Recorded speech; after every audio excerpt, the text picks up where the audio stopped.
সূর্য এসে কুমারের কলারটা ধরল, দিয়ে বলল, তোর সাহস কি করে হয়? তুই আমার স্ত্রী আর মেয়েদের গায়ে হাত তুলেছিস কোন সাহসে?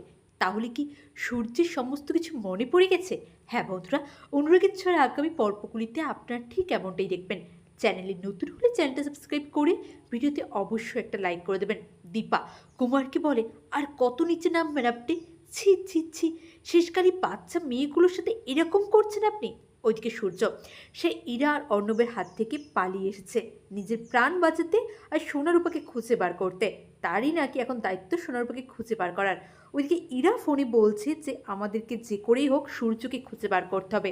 আর ইরা তার স্যারকে বললো যে স্যার, আমাদেরকে মোহনপুরটা যেতে হবে, কারণ আমি নিশ্চিত পেনড্রাইভটা সেনগুপ্ত বাড়িতে নেই, আর পেনড্রাইভটা সূর্য যে হসপিটালে ছিল সেখানেও নেই। তার মানে পেনড্রাইভটা মোহনপুরেই আছে। এতদিন যে আমার মাথায় কেন এটা আসেনি কে জানে।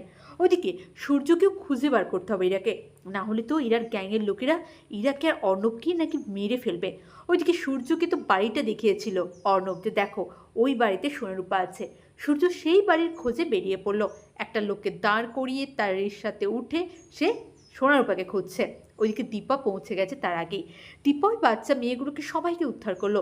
সবাইকে নিয়ে দীপা যখন বেরোতে যাবে তখনই দীপার সামনে এলো কুমার।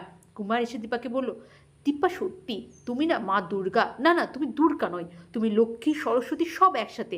দেখো, যখনই আমি একটু কিছু করে দু পয়সা ইনকাম করতে যাই, একটু ভাত পেটে আমার জোটাতে চাই, তখনই তুমি চলে আসো। সত্যি দীপা, মানতে হবে তোমার সাহস আছে। ওইদিকে চম্পা মাসিকে বেঁধে রাখে দীপা, বলে তোমার অবস্থা পুলিশ এসে ঠিক করবে, তোমার এই অন্যায় শাস্তি তুমি পাবে। এই মেয়েগুলোর সাথে তুমি যে অন্যায় করতে যাচ্ছিলে, তোমাকে তো এত সহজে ছেড়ে দেওয়া যাবে না। কিন্তু তারপরেই সেখানে কুমার আসে। দীপাও এক্সপেক্ট করতে পারেনি যে এইভাবে কুমার আসতে পারে।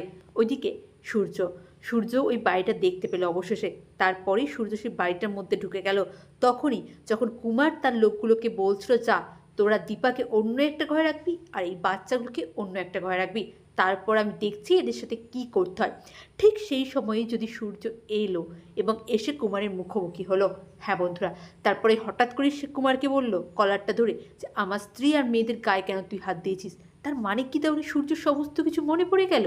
আপনাদের কি মনে হয় অবশ্যই কমেন্ট করে জানান। অনেক ধন্যবাদ সকলকে ভিডিওটি দেখার